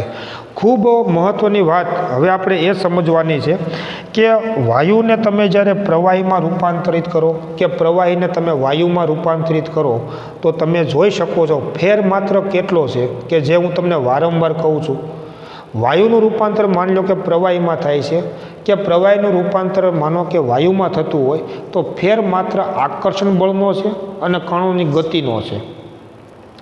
તમે સમજ્યા તે પ્રમાણે વાયુ જે છે એના કણોની ગતિ ઉર્જા વધુ હોય છે, આકર્ષણ બળ નહીવત હોય છે। જો તમે આ કણોની ગતિને ધીમી પાડી દો અને આકર્ષણ બળ વધારી દો તો વાયુનું રૂપાંતરણ છે એ પ્રવાહીમાં થઈ ગયું કહેવાય। એટલે વાયુનું પ્રવાહીમાં રૂપાંતર હોય કે પ્રવાહીનું વાયુમાં તમે રૂપાંતર કરતા હો, આ હંમેશા એક જ કલા એક એવા પ્રક્રમમાંથી પસાર થાય છે કે જેમાં આપણને એક જ કલા છે ને એ જોવા મળે છે। કલા એટલે અવસ્થા જોવા મળે છે। દાખલા તરીકે તમે જુઓ કે પ્રવાહીકરણ દર્શાવતો જે આ બિંદુવત ભાગ છે ને એ ખરેખર પ્રવાહીકરણની શરૂઆત છે. વાસ્તવમાં આપણને અહીંયા આગળ પ્રવાહી અવસ્થા નથી મળવાની. વાત બરાબર તમે સમજો કે આ જે બિંદુ જે આપણને એ મળે છે, ક્રાંતિક તાપમાન ક્રાંતિક દબાણ જેને આપણે કહીએ છીએ, એ પ્રવાહીકરણની શરૂઆત છે. આપણને પ્રવાહી અવસ્થા નહીં મળે. ખરેખર અહીંયા શું થતું હોય છે કે આ તાપમાને તમે જો આટલું દબાણ CO2 ઉપર લાગુ પાડો તો આપણને પ્રવાહીકરણ દર્શાવતો જે બિંદુવત ભાગ મળે છે ને, કે જ્યાં તેનું પ્રવાહીકરણ થાય છે. એનો મતલબ કે બંધ પાત્રમાં જેટલા અણુઓ છે ને, એ અણુઓ એકબીજાની નજીક જેટલા આકર્ષેલા રહે છે ને એટલા દૂર પણ જતા હોય. મતલબ જેટલા અણુઓ પ્રવાહીમાં રૂપાંતર પામશે એટલા અણુઓ વાયુમાં પણ રૂપાંતરિત થશે. એટલે નહીં ચોખ્ખી વાયુ અવસ્થા મળે કે નહીં ચોખ્ખી પ્રવાહી અવસ્થા મળે. એક્ઝેક્ટ ક્રાંતિક તાપમાને અને ક્રાંતિક દબાણે થાય શું, તો વાયુ અને પ્રવાહીની વચ્ચેની એક અભેદ અવસ્થા મળે કે જ્યાં બધા અણુઓ નથી સંપૂર્ણપણે વાયુની જેમ વર્તતા કે નથી બધા જ અણુઓ સંપૂર્ણ પ્રવાહીની જેમ વર્તતા. કારણ કે આવી સ્થિતિમાં જેટલા અણુઓ એકબીજાની નજીક આવે અને નજીક આકર્ષેલા રહે તો પ્રવાહી કહેવાય. દૂર જાય તો આકર્ષણ બળ ઘટશે તો વાયુ અવસ્થા કહેવાય. એક્ઝેક્ટ ક્રાંતિક તાપમાને અને ક્રાંતિક દબાણે તમે જુઓ ને તો આપણને એ બધા જ જે અણુઓ છે એમાંથી કેટલાક અણુઓ પ્રવાહી અવસ્થામાં જોવા મળશે, કેટલાક અણુઓ છે એ વાયુ અવસ્થામાં જોવા મળશે. અર્થાત જેટલા અણુઓ એકબીજાની નજીક આવી અને આકર્ષેલા રહેશે એટલી જ સંખ્યામાં અણુઓ દૂર પણ જશે અને આકર્ષણ બળ નહીવત જોવા મળે છે. આનો અર્થ એવો થયો કે ક્રાંતિક તાપમાને અને ક્રાંતિક દબાણે ખરેખર પ્રવાહી અવસ્થા નથી મળતી. પ્રવાહી અવસ્થા કોને કહેવાય કે એમાં બધા જ અણુઓ આકર્ષાયેલા હોય તો આપણને પ્રવાહી અવસ્થા મળી તેમ કહેવાય. પણ એક્ઝેક્ટ ક્રાંતિક તાપમાને અને ક્રાંતિક દબાણે આપણને નથી બધા અણુઓ વાયુ અવસ્થામાં કે નથી બધા અણુઓ પ્રવાહી અવસ્થામાં. આવી બે અવસ્થાનું મિશ્રણ કે 50% જેટલા અણુઓ વાયુનું જેવું વર્તન કરતા હોય અને 50% જેટલા અણુઓ છે ને એ પ્રવાહીની જેવું વર્તન કરતા હોય. આવી એક અભેદ અવસ્થા. અભેદ અવસ્થા એટલે બંને અવસ્થા વચ્ચેનો તમે ભેદ પારખી શકો નહીં. જો તમે એક્ઝેક્ટ ક્રાંતિક તાપમાન અને ક્રાંતિક દબાણે તમે બંધ પાત્રમાં વાયુને લઈ જાઓ તો તમને એ વાયુની એક અભેદ અવસ્થા પ્રાપ્ત થાય કે જેમાં તમે વાયુ અને પ્રવાહી અવસ્થા વચ્ચેનો ભેદ પારખી શકો નહીં. એક્ઝેક્ટ ક્રાંતિક તાપમાને અને ક્રાંતિક દબાણે ખરેખર આપણને એક ઘટ વાયુ મળે છે. એક એવો ઘટ વાયુ તમને મળે કે જેમાં 50% જેટલા અણુઓ અણુની જેમ વર્તન કરતા હોય કે 50% જેટલા અણુઓ છે ને એ પ્રવાહીની જેવું વર્તન કરતા હોય. આવી જે એક અભેદ અવસ્થા કે જેમની વચ્ચેનો બંને અવસ્થા વચ્ચેનો તમે જ્યાં ભેદ પારખી શકતા નથી ને એવી એક અભેદ અવસ્થા વાયુના પ્રવાહીકરણ સમયે મળે છે, ક્રાંતિક તાપમાને અને ક્રાંતિક દબાણે મળે છે. જો તમારે બધા જ અણુઓનું પ્રવાહીકરણ કરવું હોય ને તો ખરેખર એને ક્રાંતિક તાપમાનથી નીચા તાપમાને લઈ જવો જોઈએ અથવા ક્રાંતિક દબાણથી એને ઊંચું દબાણ તમે લાગુ પાડો ને ત્યારે તમને સંપૂર્ણ પ્રવાહી અવસ્થા છે એ પ્રાપ્ત થાય. અર્થાત સંપૂર્ણ ભેદ પારખી શકાય, વાયુ અને પ્રવાહી વચ્ચેનો ભેદ પારખી શકાય ને એવા પ્રકારની અવસ્થા તમને ક્રાંતિક તાપમાનથી કાં તો નીચા તાપમાને મળે અથવા તો ક્રાંતિક દબાણથી તમે ઊંચું દબાણ લઈ જાઓ ને તો તમને મળે. એટલે એક્ઝેક્ટ ક્રાંતિક તાપમાને અને ક્રાંતિક દબાણે એ ખરેખર પ્રવાહીકરણની શરૂઆત છે. અને આ સંજોગોમાં થાય શું તો પ્રવાહી અને વાયુ વચ્ચે સાતત્ય જળવાયેલું હોય. એક્ઝેક્ટ ક્રાંતિક તાપમાને અને ક્રાંતિક દબાણે પ્રવાહી અવસ્થા અને વાયુ અવસ્થા વચ્ચે સાતત્ય જળવાયેલું હોય. જો બંધ કાચની નળીમાં તમે CO2 વાયુ ભર્યો હોય અને તમે ક્રાંતિક તાપમાને અને ક્રાંતિક દબાણે લઈ જાઓ ને તો નહીં તમને એની વાયુ અવસ્થા જોવા મળે કે નહીં તમને એની પ્રવાહી અવસ્થા જોવા મળે. આ બંને અવસ્થાઓ વચ્ચે સાતત્ય જળવાયેલું હોય છે, મતલબ જેટલું વાયુનું પ્રવાહીમાં રૂપાંતર થાય એટલું જ પ્રવાહીનું વાયુમાં રૂપાંતરણ થતું હોય છે. અને આ બંને વચ્ચેની એક અવસ્થા નહીં સંપૂર્ણ વાયુ કે નહીં સંપૂર્ણ પ્રવાહી, એ બંને અવસ્થાઓ વચ્ચેનો ભેદ પણ પારખી શકાતો નથી. એટલે કે એક્ઝેક્ટ ક્રાંતિક તાપમાને અને ક્રાંતિક દબાણે વાયુ અને પ્રવાહી અવસ્થા વચ્ચે સાતત્ય જળવાયેલું હોય છે. અને એક આપણને એક એવી અભેદ અવસ્થા મળે છે, મતલબ એક ઘટ વાયુ છે ને એ આપણને મળે છે. ઘટ વાયુ એટલે શું કે જેમાં 50% જેટલા અણુઓ આકર્ષાયેલા હોય, પ્રવાહી જેવું વર્તન હોય, 50% જેટલા અણુઓ છે એનું વર્તન વાયુ જેવું હોય. આવી એક અભેદ અવસ્થા આપણને એક્ઝેક્ટ ક્રાંતિક તાપમાને અને ક્રાંતિક દબાણે પ્રાપ્ત થાય છે. અને એના કરતાં તમે જો નીચા તાપમાને લઈ જાઓ કે ક્રાંતિક દબાણ કરતાં ઊંચા દબાણે તમે એને લઈ જાઓ તો જ આપણને સંપૂર્ણ પ્રવાહી અવસ્થા છે એ પ્રાપ્ત થાય છે. તમે બંને અવસ્થાઓ વચ્ચે ભેદ પારખી શકો, બંને અવસ્થાઓ જે છે એની અલગ અલગ સપાટી તમે જોઈ શકો. એવી અલગ અલગ સપાટી જ્યાં દ્રશ્યમાન થાય ને બંને અવસ્થાઓ વચ્ચેની, એ સ્થિતિ કઈ હોય તો એ ક્રાંતિક તાપમાન કરતાં નીચું તાપમાન અથવા ક્રાંતિક દબાણ કરતાં ઊંચું દબાણ હોય. જો તમે બંધ પાત્રમાં રહેલા વાયુને ક્રાંતિક તાપમાન કરતાં નીચા તાપમાને લઈ જાઓ અથવા તો ક્રાંતિક દબાણ કરતાં ઊંચા દબાણે લઈ જાઓ તો બંને અવસ્થાઓને ભેદ પાડતી, બંને અવસ્થાઓને અલગ કરતી એક સપાટી, એક સીમા, હદ તમે જોઈ શકો. દાખલા તરીકે તમે જો આ ક્રાંતિક તાપમાનથી નીચા તાપમાને તમે લઈ જાઓ ને તો તમને ઘણા બધા અણુઓ જે છે એ પ્રવાહી અવસ્થામાં જોવા મળે છે. આ બધા અણુઓ અસ્તવ્યસ્ત ઘૂમતા હોય છે પણ પ્રવાહી અવસ્થામાં, કે જે આ વિસ્તારમાંથી બહાર જશે નહીં. અને કેટલાક અણુઓ માનો કે વાયુ અવસ્થામાં હોય તો બંને અવસ્થાઓ વચ્ચેનો અલગ સપાટી દ્રશ્યમાન થાય. જો તમે ક્રાંતિક તાપમાન કરતાં નીચા તાપમાને તમે જ્યારે લઈ જાઓ ત્યારે આપણને એક પ્રવાહી અને વાયુ અવસ્થાને તમે અલગ જોઈ શકો. બંનેને અલગ કરતી સપાટી છે એ આપણને દ્રશ્યમાન થાય છે. અને આવા સંજોગોમાં પણ કેટલાક અણુઓ પ્રવાહીને છોડીને જો વાયુમાં જાય તો એટલા જ વાયુના અણુઓ છે એ પ્રવાહીમાં પણ જતા હોય છે. અને આવા પ્રકારની એક સંતુલન અવસ્થા પ્રાપ્ત થાય, જેને આપણે વાયુના પ્રવાહીકરણનો સમક્ષિતિજ ભાગ કહીએ છીએ ને, એમાં ખરેખર પ્રવાહી અને વાયુ અવસ્થા વચ્ચે આવું સમતોલન સ્થિતિ સ્થપાયેલી હોય કે પ્રવાહીને રૂપાંતર વાયુમાં અને વાયુનું રૂપાંતર, પરંતુ મોટા ભાગના અણુઓ જે છે ને એ પ્રવાહી અવસ્થામાં મળે. અને એટલે જ પ્રવાહીને તમે સ્પષ્ટ રીતે નરી આંખે જોઈ શકો. પ્રવાહી અવસ્થા અને વાયુ અવસ્થાને દ્રશ્યમાન કરતી સપાટી જે છે એની સપાટી તમે જોઈ શકો અને બંને અવસ્થાને તમે અલગ અલગ જોઈ શકશો. પરંતુ એક્ઝેક્ટ તમે જો ક્રાંતિક તાપમાને અને ક્રાંતિક દબાણે હો તો આ બંને અવસ્થાને અલગ કરતી સપાટી દ્રશ્યમાન થતી નથી, એ અદૃશ્ય હોય. કારણ કે જેટલા અણુઓ 50% જેટલા અણુઓ પ્રવાહીમાં છે, 50% જેટલા અણુઓ વાયુમાં છે, અને આ 50% જેટલા અણુઓ પ્રવાહી જે છે એનું વાયુમાં રૂપાંતર થતું હોય અને વાયુ છે એનું પ્રવાહીમાં રૂપાંતર થતું હોય. એટલે એક્ઝેક્ટ ક્રાંતિક તાપમાને અને ક્રાંતિક દબાણે બંને અવસ્થાઓને અલગ કરતી હદ કે સપાટી જોઈ શકાતી નથી, એ અદૃશ્ય થઈ જાય છે. અને એટલા માટે અભેદ અવસ્થા, અભેદ અવસ્થા એટલે શું કે બંને અવસ્થા વચ્ચેનો ભેદ પારખી શકાતો નથી.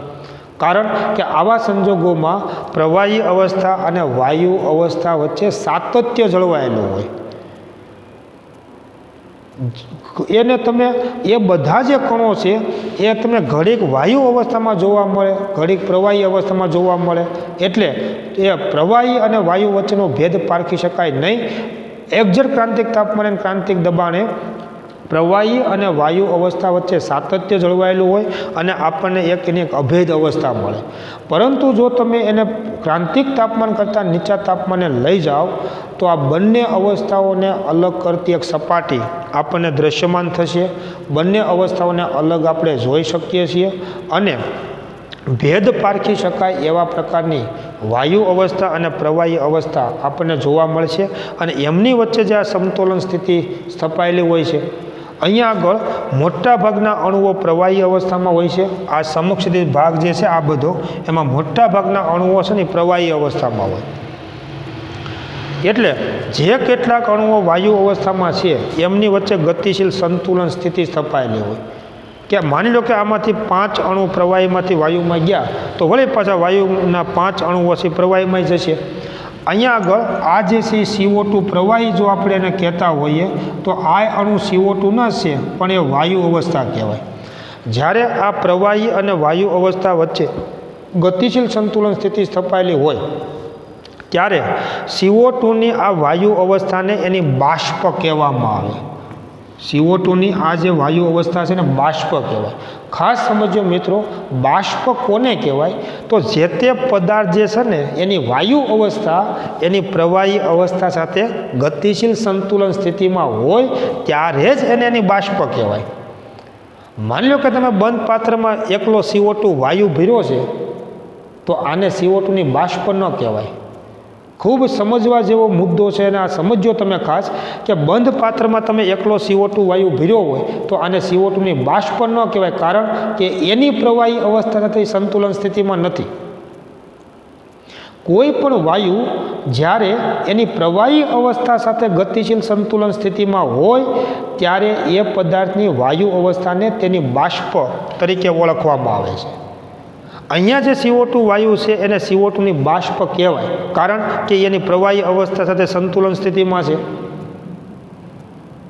પરંતુ જો તમે બંધ પાત્રમાં એકલો CO2 વાયુ ભરેલો હોય તો એને એની બાષ્પ કહેવાય નહીં, એને માત્ર ને માત્ર વાયુ જ કહેવાય.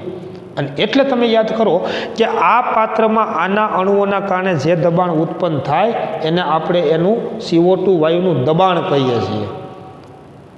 જ્યારે આ વાયુના અણુઓના કારણે આ બંધ પાત્રમાં જે દબાણ ઉત્પન્ન થાય એને આપણે એનું બાષ્પ દબાણ કહીએ છીએ, કારણ કે એની બાષ્પ છે.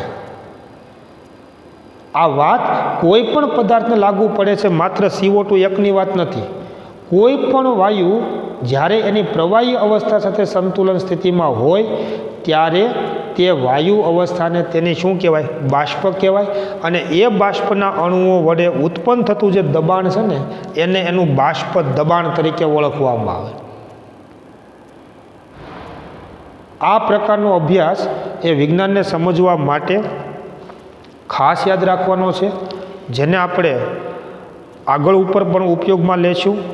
આનો મતલબ કે જો તમારે આ પ્રકારની એક અભેદ અવસ્થા પ્રાપ્ત કરવી હોય તો ક્રાંતિક તાપમાનમાંથી પસાર થવું પડે.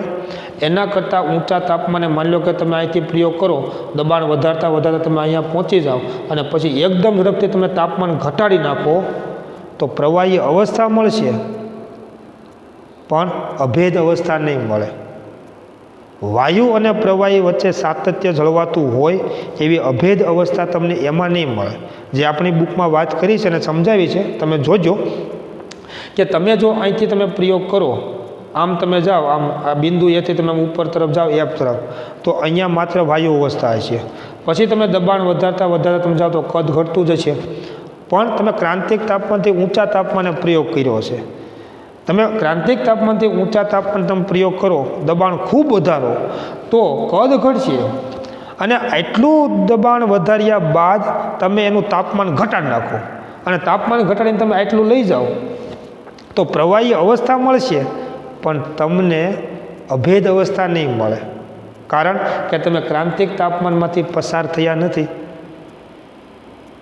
જો તમે આટલા તાપમાને પ્રયોગ કરી અને ખૂબ ઊંચા દબાણે લઈ જાઓ અને પછી એકદમ ઝડપથી તમે તાપમાન ઘટાડી નાખો તો સીધી તમને પ્રવાહી અવસ્થા મળશે, પણ એવા સંજોગોમાં અભેદ અવસ્થા મળશે નહીં. પ્રવાહી અને વાયુ વચ્ચે સાતત્ય જળવાયેલું હોય એવી અભેદ અવસ્થા તમને નહીં મળે, કારણ કે તમે ક્રાંતિક તાપમાનમાંથી પસાર થયા નથી. એટલે એક્ઝેક્ટ ક્રાંતિક તાપમાને અને ક્રાંતિક દબાણે નથી સંપૂર્ણ વાયુ અવસ્થા, નથી સંપૂર્ણ પ્રવાહી અવસ્થા, એવા પ્રકારની એક અભેદ અવસ્થા કે જેમાં પ્રવાહી અને વાયુ વચ્ચેનો ભેદ આપણે પારખી ન શકીએ ને એવા પ્રકારની એક અભેદ અવસ્થા પ્રાપ્ત થાય છે, જે ખરેખર વાયુના પ્રવાહીકરણની શરૂઆત છે.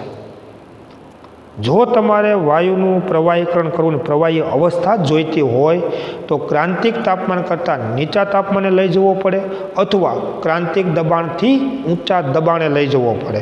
દાખલા તરીકે તમે જુઓ કે જો કે અવસ્થાના પરિવર્તન બધા આવા જ પ્રકારના હોય છે. દાખલા તરીકે તમે ખ્યાલ કરો કે તમે એવું ભણ્યા છો કે 0°C તાપમાને પાણીનું રૂપાંતર બરફમાં થાય. આવું તમે ભણ્યા છો અને તમને ખ્યાલ હશે કે 0°C તાપમાને પાણીનું રૂપાંતર બરફમાં થાય. પણ તમે એક પાત્રમાં પાણી ભરી દો અને 0°C તાપમાને તમે ગમે એટલો સમય રાખો ને તો તમને બરફ નહીં મળી જાય. કારણ શું છે કે 0°C તાપમાને જેટલા પાણીના અણુનું રૂપાંતર બરફમાં થતું હોય ને એટલું જ બરફનું રૂપાંતર પાછું પાણીમાંય થતું હોય.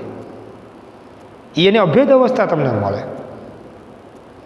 બંને અવસ્થા વચ્ચે સાતત્ય જળવાયેલું હોય એ કન્ડિશન તમને જોવા મળે.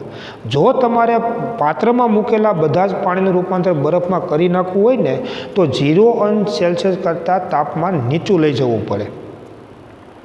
અને તો તમને અમુક સમય બાદ તમે પાત્રમાં ભરેલું બધું જ પાણી બરફમાં તમને જોવા મળશે. એમ અહીંયા આગળ આ તાપમાને અને આ દબાણે પ્રવાહીકરણની શરૂઆત છે. એટલે તો એને ક્રાંતિક તાપમાન અને ક્રાંતિક દબાણ કહીએ છીએ. પણ જો તમારે વાયુનું રૂપાંતર પ્રવાહીમાં કરવું હોય, પ્રવાહી અવસ્થા જ તમારે જોઈતી હોય, વાયુ અને પ્રવાહી વચ્ચેની એક અલગ સપાટી દૃશ્યમાન તમારે કરવી હોય તો તમારે ક્રાંતિક તાપમાન કરતાં નીચું તાપમાન અથવા ક્રાંતિક દબાણ કરતાં ઊંચું દબાણ લઈ જવું આવશ્યક છે.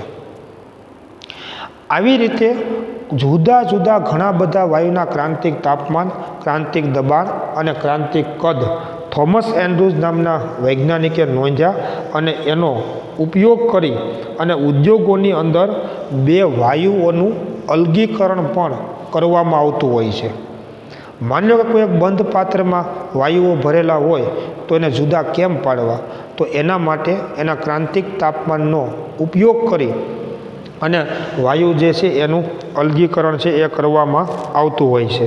દાખલા તરીકે તમે જુઓ કે કોઈ એક બંધ પાત્રમાં આપણે બે વાયુ ભરેલા છે, એક હાઇડ્રોજન અને બીજું હિલિયમ. હવે હાઇડ્રોજન છે ને એનું ક્રાંતિક તાપમાન આપણે હમણાં કીધું તે પ્રમાણે 33.2 કેલ્વિન છે અને હિલિયમ જે છે એનું ક્રાંતિક તાપમાન હિલિયમનું ક્રાંતિક તાપમાન તમે જુઓ તો એ 5.3 કેલ્વિન જેટલું છે. હવે માની લો કે આ બંધ પાત્રમાં તમે જો આ બંને વાયુનું મિશ્રણ ભરેલું હોય અને એ બંને વાયુના ક્રાંતિક તાપમાન સરખા નથી. દાખલા તરીકે આપણે આ બંને વાયુને 298 કેલ્વિન તાપમાને બંધ પાત્રમાં ભર્યા તો ત્યારે તો બે વાયુ જ છે. હવે તમે જો આને ઠંડા પાડતા જાઓ તો તાપમાન ઘટાડતા જાઓ તો પહેલાં ક્રાંતિક તાપમાન કોનું આવશે? તો આ બેમાંથી જેનું ઊંચું હોય એનું આવશે. જો તમે તાપમાન ઘટાડતા 33.2 કેલ્વિન તાપમાન તમે કરશો તો એ તાપમાને હાઇડ્રોજન વાયુ છે ને એની પ્રવાહી અવસ્થા તમને મળશે. પરંતુ આ તાપમાને હજી હિલિયમ એ તો વાયુ અવસ્થામાં જ છે. જો એક પ્રવાહી અવસ્થામાં મળે ને એક તમને વાયુ અવસ્થામાં મળે તો એને તમે અલગ કરી શકો. આનો અર્થ એવો થયો કે વાયુ મિશ્રણમાંથી બે વાયુઓને અલગ કરવા માટે વાયુનું પ્રવાહીકરણ કરવું પડે છે અને વાયુના પ્રવાહીકરણમાં બંને વાયુના ક્રાંતિક તાપમાન સરખા ન હોવાથી એને અલગ કરી શકીએ છીએ. જેનું ક્રાંતિક તાપમાન ઊંચું હોય છે ને એનું પ્રવાહીકરણ વહેલું થાય. તમે જ્યારે તાપમાન ઘટાડીને આટલું લઈ જાઓ ત્યારે જ હજી આનું પ્રવાહીકરણ થશે. એટલે જો તમે 298 કેલ્વિન તાપમાનમાંથી ઘટાડી અને 33.2 કેલ્વિન તમે તાપમાન લઈ જાઓ ત્યારે હાઇડ્રોજન છે પ્રવાહી સ્વરૂપમાં મળશે. ત્યારે એ જ સમયે હિલિયમ હજી વાયુ અવસ્થામાં છે અને આવા સંજોગોમાં એને આપણે અલગ કરી શકીએ. એટલે જેનું ક્રાંતિક તાપમાન ઊંચું હોય ને એનું પ્રવાહીકરણ વહેલું થાય. આ ખાસ યાદ રાખવાનું. જેનું ક્રાંતિક તાપમાન ઊંચું હોય એનું પ્રવાહીકરણ સરળ પણ હોય. એટલે શું થાય છે કે જુદા જુદા વાયુના ક્રાંતિક તાપમાન જુદા જુદા હોય. એમ માની લો કે કોઈ વાયુનું ક્રાંતિક તાપમાન જો 298 કેલ્વિન હોય, 25°C હોય તો અત્યારે તમે બંધ પાત્રમાં તમે કોઈ વાયુને ભરો, એવો વાયુ ભરો કે જેનું ક્રાંતિક તાપમાન 298 કેલ્વિન છે અને તમે વાયુને પાત્રમાં ભરો અને છેદ દબાણ તમે વધારો ને ત્યાં તમને પ્રવાહી અવસ્થા મળે. પણ આ બધા વાયુ માટે શક્ય નથી. કેમ કે કોનું કેટલું ક્રાંતિક તાપમાન છે એના ઉપર આધાર છે. અને એટલે તમે યાદ કરો, આપણો અનુભવ છે કે ગેસના સિલિન્ડરમાં જે આપણે એલપીજી ભરીએ છીએ ને, એનું ક્રાંતિક તાપમાન એપ્રોક્સિમેટલી રૂમ ટેમ્પરેચરની આસપાસનું જ હોય છે. અને એટલે તમે જ્યારે એને ખૂબ ઊંચા દબાણે ભરો છો એટલે ગેસ સિલિન્ડરમાં આપણને એ ગેસ પ્રવાહી અવસ્થામાં હોય, પાણીની જેમ ખખડ છે, તમે જોજો. અને એટલે જ એનું નામ પ્રવાહીકૃત પેટ્રોલિયમ વાયુ છે, એલપીજી, લિક્વિફાઈડ પેટ્રોલિયમ ગેસ. કારણ કે એનું ક્રાંતિક તાપમાન જે છે ને એ આશરે રૂમ ટેમ્પરેચર જેટલું હોય છે. અને એટલે રૂમ ટેમ્પરેચર જેટલું એપ્રોક્સિમેટલી 298 કેલ્વિન. તો આ તાપમાને તમે જ્યારે એને બંધ પાત્રમાં ભરો છો એટલે દબાણ વધશે ને દબાણ વધશે તો એના ક્રાંતિક દબાણ કે એના કરતાં ઊંચા દબાણે એની અવસ્થા તમને વાયુ મળશે. આપણો અનુભવ છે કે ઘરની અંદર જે ગેસ સિલિન્ડર છે એમાં એ વાયુ નથી, એમાં પ્રવાહી સ્વરૂપે હોય. જેવું તમે એનું વાલ્વ ખોલશો અને વાયુ જેવું બહાર આવશે એટલે દબાણ ઘટ્યું તો પ્રવાહીનું રૂપાંતર વાયુમાં થઈ જાય. ઘણી બધી વખત તમે જુઓ, એક ગેસ સિલિન્ડરમાંથી બીજા ગેસ સિલિન્ડરમાં તમે જ્યારે ગેસને ટ્રાન્સફર કરતા હો ત્યારે નળીમાંથી જોજો પ્રવાહીનું વહન થતું હોય એવું આપણને લાગે છે. કારણ કે એમાં જે પૂરતું દબાણ ઘટ્યું નથી. દબાણ ઘટાડી નાખો તો વળી પાછું એનું રૂપાંતર શેમાં થઈ જાય કે વાયુમાં. એટલે જુદા જુદા વાયુના ક્રાંતિક તાપમાન જુદા જુદા હોય છે. અને એના જ કારણે તમે બે વાયુના મિશ્રણમાંથી વાયુને અલગ કરવા માટે વાયુના આ ક્રાંતિક તાપમાનના ગુણધર્મનો ઉપયોગ કરવામાં આવે છે. આવો જ એક આપણી બુકની અંદર તમે જુઓ, એક દાખલો કે કોયડો આપણને પૂછવામાં આવ્યો છે અને તમે જોઈ શકો છો કે બધા વાયુ જે આપણી બુકમાં આપ્યા છે એના ક્રાંતિક તાપમાન તમે જુઓ, એમાં H2Oનું ક્રાંતિક તાપમાન જુઓ 647.1 કેલ્વિન છે. તો એનું ક્રાંતિક તાપમાન સૌથી ઊંચું થયું તો એનું પ્રવાહીકરણ સૌથી સરળ હોય. તમે એ સરખામણી કરી શકશો બધાની કે કોનું પ્રવાહીકરણ સરળ છે. જેનું ક્રાંતિક તાપમાન ઊંચું હોય એનું પ્રવાહીકરણ વહેલું થાય. અને એટલે તો તમે જુઓ કે H2Oનું ક્રાંતિક તાપમાન 647 કેલ્વિન આપ્યું, તમે જુઓ બરાબર. અને આપણે સામાન્ય રીતે વાતાવરણનું તાપમાન 298 કેલ્વિન હોય તો એટલે તો આપણને પ્રવાહી અવસ્થામાં મળે છે ને. H2O છે એ ઓલરેડી એ 647 કેલ્વિન કરતાં નીચા તાપમાને છો, તમે જોઈ જુઓ. એટલે H2Oનો મોટો જથ્થો આપણને પ્રવાહી સ્વરૂપે મળે છે પૃથ્વી સપાટી ઉપર. ગરમ કરો અને તમે 647 કેલ્વિન કે એના કરતાં ઊંચા તાપમાને તમે લઈ જાઓ ત્યારે આપણને એની વાયુ અવસ્થા મળશે. કારણ કે એનું ક્રાંતિક તાપમાન જ આટલું છે. આવું જુદા જુદા વાયુ માટે તમે આવું બધું શાંતિથી વિચારી શકશો અને આ બધું આવું સમજવાનું છે. આના ઉપર આધારિત ઘણા બધા પ્રશ્નો તમને પૂછેલા હોય તો એના તમારે સોલ્યુશન મેળવવાના છે. આવો એક દાખલો કે કોયડો તમે જુઓ 5.5 તમને આપ્યો છે, તમે રકમ વાંચો તોય તમને આ વાત સમજાઈ જશે કે વાયુઓ લાક્ષણિક ક્રાંતિક તાપમાન ધરાવે છે.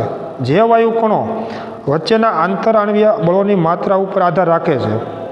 એમોનિયા અને કાર્બન ડાયોક્સાઇડના ક્રાંતિક તાપમાન અનુક્રમે 405.5 કેલ્વિન અને 304.10 કેલ્વિન છે. અને તમે 500 કેલ્વિનથી વાયુના ક્રાંતિક તાપમાન સુધી ઠંડા પડવાનું શરૂ કરો તો કયો વાયુ પ્રથમ તમને પ્રવાહીકૃત થશે? એ બોલો. બે વાયુ આપણે ભરવાના છે, એક એમોનિયા વાયુ, બીજો કાર્બન ડાયોક્સાઇડ વાયુ. એટલે માની લો કે આ એક બંધ પાત્ર છે, આમાં તમે બે વાયુ જો ભર્યા હોય, એમોનિયા અને CO2, તો આ બેના ક્રાંતિક તાપમાન સરખા નથી. તમે જુઓ કે એમોનિયાનું ક્રાંતિક તાપમાન કીધું છે 405.5 કેલ્વિન કીધું છે અને CO2નું ક્રાંતિક તાપમાન કીધું છે 304.10 કેલ્વિન. અને શરૂઆત ક્યાંથી કરવાની છે તો કે 500 કેલ્વિનથી. બંધ પાત્રમાં આ બંને વાયુને 500 કેલ્વિન તાપમાને મિશ્ર કરવાના છે ત્યારે તો બે વાયુ જશે. હવે તમે 500 કેલ્વિનમાંથી તાપમાન ઘટાડતા જાઓ તો પહેલાં આ તાપમાન આવે તો આ તાપમાને એમોનિયા છે એનું રૂપાંતર પ્રવાહીમાં થશે અને એ તાપમાને હજી CO2 તો વાયુ અવસ્થામાં જ હશે. તો જો તમે 500 કેલ્વિનથી તાપમાન ઘટાડતા જાઓ તો સૌ પ્રથમ એમોનિયા વાયુ છે ને એ પ્રવાહીકૃત થશે અથવા એમોનિયાનું રૂપાંતર પ્રવાહીમાં થશે. કારણ કે એનું ક્રાંતિક તાપમાન ઊંચું છે CO2ના ક્રાંતિક તાપમાન કરતાં. તો આવી રીતે કોઈ પણ તમે પ્રશ્ન જ્યારે પૂછવામાં આવ્યા હોય અને એટલે તમે જો આ બંને વાયુનું મિશ્રણ હોય અને તમે એનું જો પ્રવાહીકરણ કરો તો તમે આ બંને વાયુને અલગ કરી શકો। તો આવા પ્રકારના પ્રશ્નોના જવાબો મિત્રો તમે આ ક્રાંતિક તાપમાન ઉપરથી આપી શકશો। આવો બધો અભ્યાસ એ આપણી બુકમાં વાયુ અવસ્થા અંગેનો અભ્યાસ છે અને હવે જે આપણે પાઠમાં સમજવાનું છે એ પ્રવાહી અવસ્થાની કેટલીક લાક્ષણિકતાઓ વિશે સમજવાનું છે। એ પણ ખૂબ મહત્ત્વનું છે કેમ કે આ પાયાનો જ પાઠ છે। વાયુ, એનું દબાણ, આંશિક દબાણ, કુલ દબાણ, બાષ્પ દબાણ, આ બધા શબ્દો વચ્ચેનો ભેદ ખાસ સમજો। અને ખાસ મેં તમને કીધું એમ બાષ્પ કોને કહેવાય ને એ હવે તમારે સમજી લેવાનું। મેં તમને CO2નું ઉદાહરણ લઈને આપ્યું છે, એમ કદાચ ગમે હોય, માનો પ્રવાહી એમોનિયા અને એમોનિયા વાયુ લ્યો તમે, H2O પ્રવાહી પાણી અને એની બાષ્પ લ્યો તમે, તો જ્યારે એ સંતુલન સ્થિતિમાં હોય ને ત્યારે જ એને બાષ્પ તરીકે ઓળખવામાં આવે।